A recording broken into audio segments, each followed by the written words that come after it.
This is Professor Brian Wormers presenting a lecture on the assessment of the hematological system for medical surgical nursing.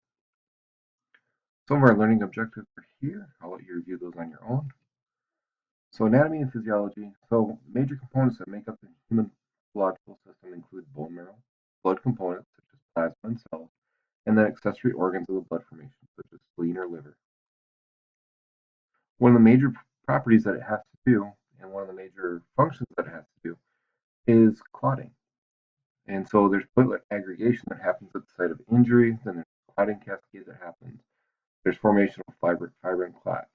And you can see that in the picture below here as you're going from plasminogen all the way through.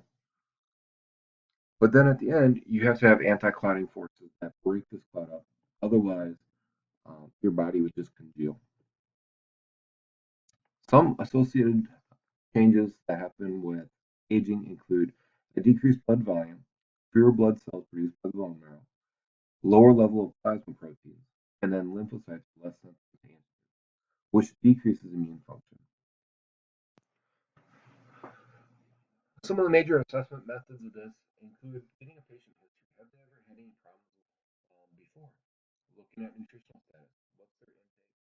And what kind of quality of nutrition are they having? Are they getting enough iron? Are they getting enough vitamin B12, vitamin B6, etc.? What's their family history and genetic risk? Is there a strong family history of this in which their parents both had a disease, or is there any sort of genetic risk that they have had or that they could pass on to their children? Look concurrently at their current health problems. What might be causing some of their issues now might be related to other problems. And then look at their medications. Are they on any medications that cause side effects, such as oncology meds that would drop down and give them a pancytopenia? For the physical assessment, things that we'd be looking at would be the scan to see if there's any bruising or any active bleeding, head and neck for any lumps or bumps, respiratory system to see if they're breathing appropriately or if they're trying to compensate. And same with cardiovascular system. Do they have an increased heart rate because they're anemic? Looking at kidney and urinary to make sure that they've got good perfusion and they've got good oxygenation. And also looking at the musculoskeletal system to make sure that once again they've got good perfusion.